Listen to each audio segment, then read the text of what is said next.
Hey y'all, welcome back to my channel, and I am so glad y'all decided to swing by again today to see little old me. Now first, let me tell y'all, trying to record this video, like I don't know what I was doing wrong, I don't know what buttons I was pressing or whatever, but it was a roller coaster, and so now we did prevail. So this video is basically gonna be about me discussing my first major relapse I had with multiple sclerosis. Um, so insert the fog here. I don't know how to do that yet, but use your imagination. Insert the fog, and it all started when I was on my way to my cousin's pinning ceremony from nursing school or something like that. My mom uh had got us train tickets or whatever, and my as well as my brother, my dad stayed back home. When we got on the train, I was excited, like, hey, bye, love you, see you when we get back, all that stuff like that. And everything was okay. I was excited, sitting back in the chair, like, ooh, yeah, because it was my first time being on a train, I believe. Like, ooh, yes, like, excited. And everything was good up until I had to use the restroom. Now, I walked on the train, and it was a little wavy, so I'm assuming like it was the train, but my legs were heavy, right?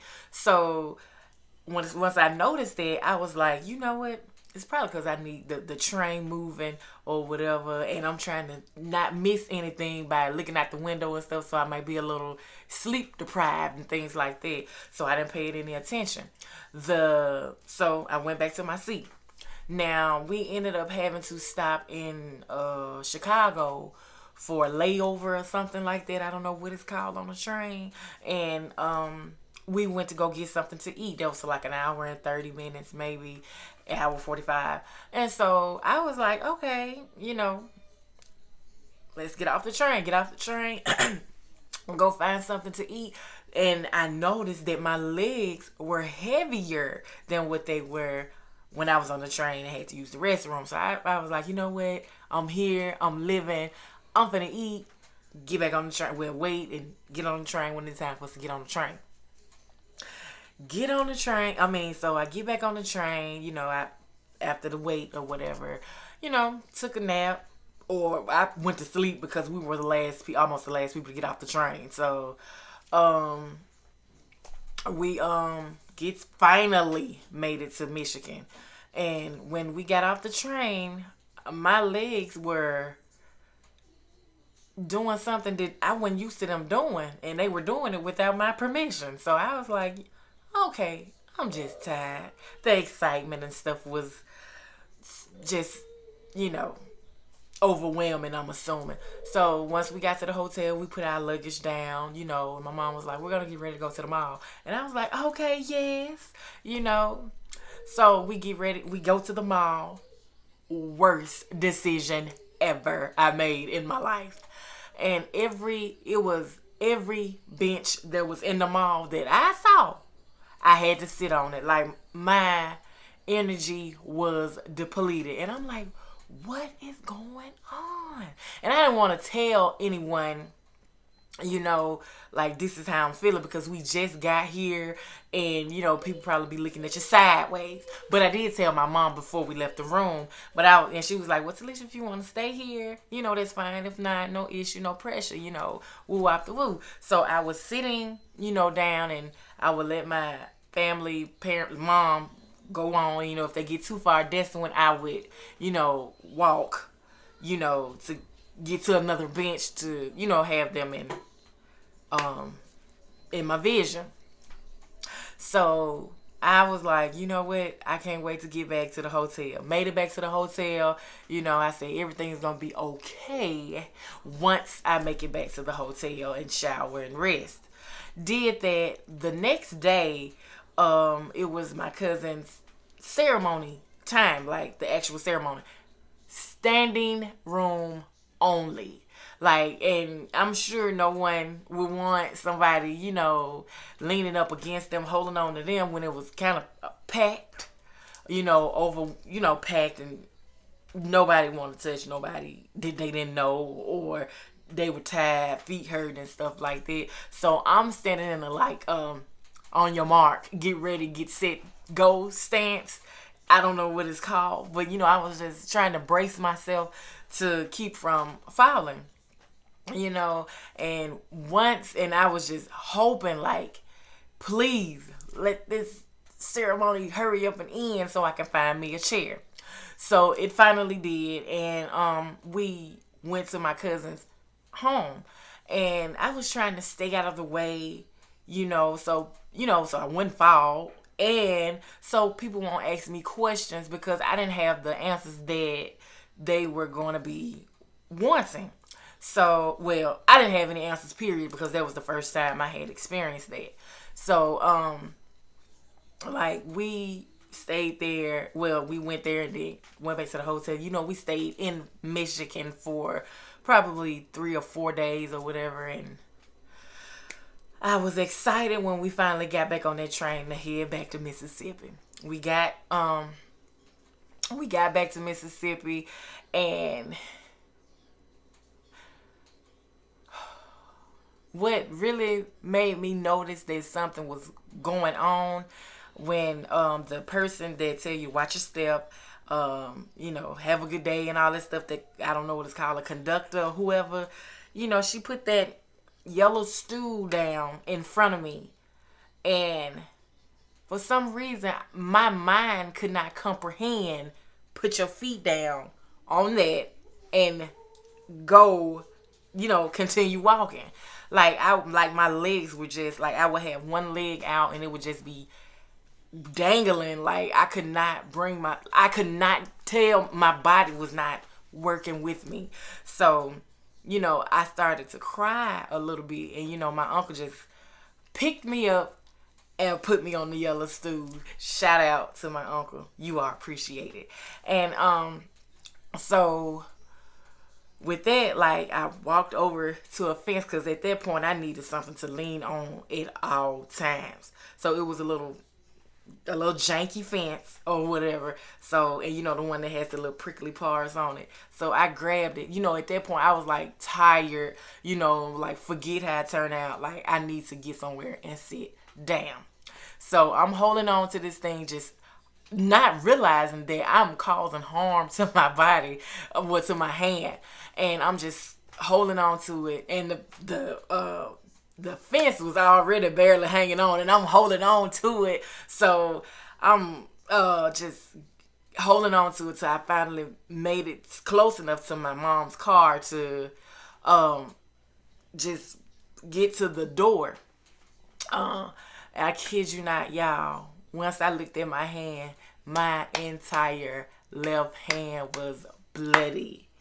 So, but at that point, I was like, you know what? I don't care nothing about it. I just want to lay down. So I leaned up against the door. Then I just opened it, to get the little energy that I had just to get into the car. So once I finally got where I was able to get into the car, I just laid on the back seat. And I'm usually the type, like, just be joking with my little brother, like, gonna beat you to the front seat or whatever. But at that time, he could have had it.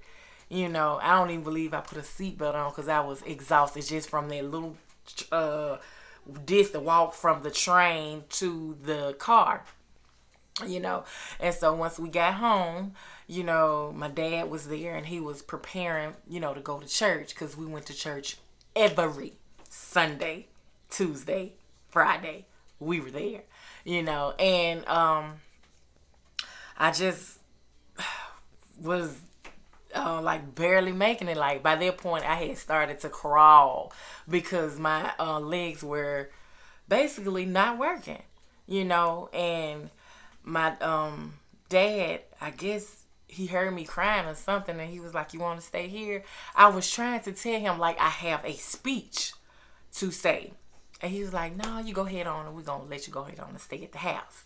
I was like, okay. So I cried while they were gone, and once they made it back, he asked me, he's like, Talisha, you want to go to the doctor tomorrow? Hello? Yes. And he was like, okay, I, try to get you there tomorrow morning early as I can. And he did. I think we arrived at like 8 o'clock, like right when the doors were open. And he he sent me back. We went back there, and I had to get some tests ran, like an MRI, something like that. And the doctor, once I got the results back from the MRI, because we had to wait in the hospital, then come back, bring the scans to the clinic, to the neurologist or whatever. And he put us back in the room, and he said, this is why you're talking like this. This is why you can't see all that. Like, I had a really big lesion around my cerebellum. Or what, the one at the back, so I'm not a scientist, but I really believe it's the cerebellum. Yeah, I really believe it's that. And if it's not, I'm sorry. So, we got there, and I was like, okay. Then he asked me to read something. I read it, and I thought I was reading it good. Like, if for some reason I couldn't hear my speech, the only reason I knew my speech was slurring at that time is because my dad told me, and he was like, what? But like, I thought that I was seeing what everybody else was seeing, and I was not. So I was like, you know what, at this point, somebody just give me some medication so I can go home, sleep it out. And when my neurologist told me, like, oh, you cannot go back home, like, I started crying again, because I was like, I gotta go to school.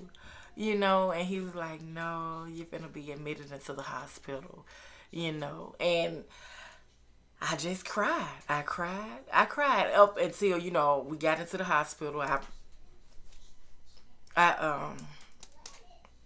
was like, well, this is it, I guess. Well, I was just like, whatever happens now happens. I was just trying to gather the little thoughts that I had in my head together. So that was the beginning, and I ended up having to do intense physical therapy, and it had made it to the point, like, if I didn't get better, they would have to take me to another hospital that is more advanced, than the one that I was at. And I was like, oh my gosh, like, I just want to go home. And so they didn't take me to another facility, but I started to show some signs of, like, getting better, but I had been in the hospital for a long time. So we finally got discharged from the hospital. My mom took me back home, and my parents took me back home. And each day that I was at home, my mom would take me for a walk. Like, even though I was paralyzed, like, she was like, Talisha, just lean on me.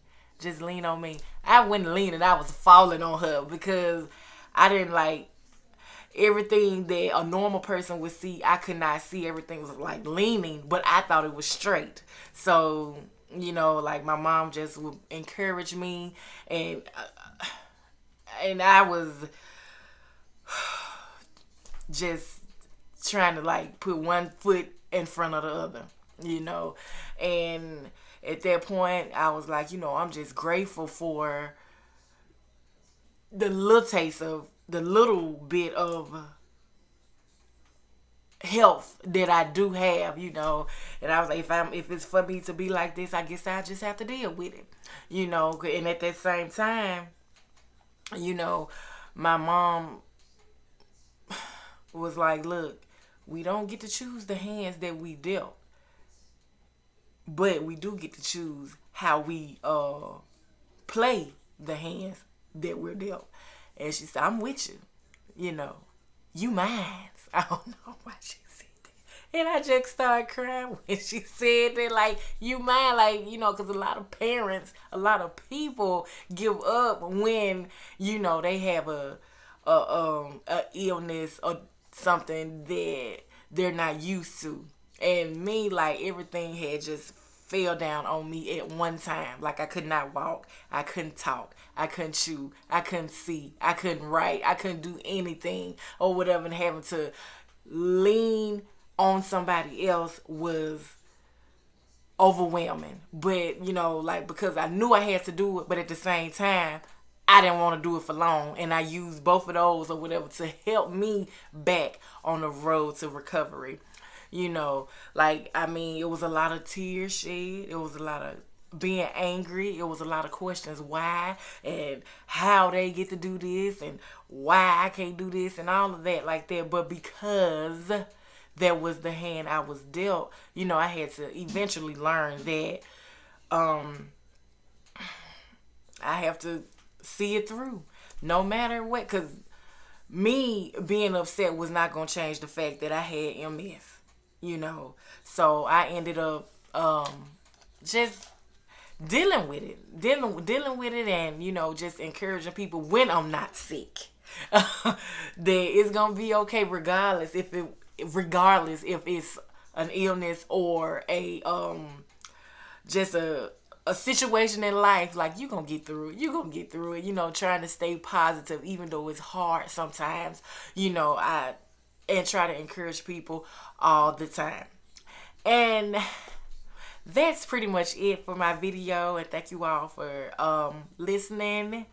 And don't forget to like, comment, and subscribe. I don't know if it's over here. I don't know if subscribe is going to be over here or if it's going to be over there. And don't forget to thumbs up. Y'all know where the thumbs is. Click it and subscribe. It may not be for you, but it may be for your friend. Share it, comment, subscribe, like. Do it. Not that it ain't got to be in that order, but just do it. All right. Love y'all.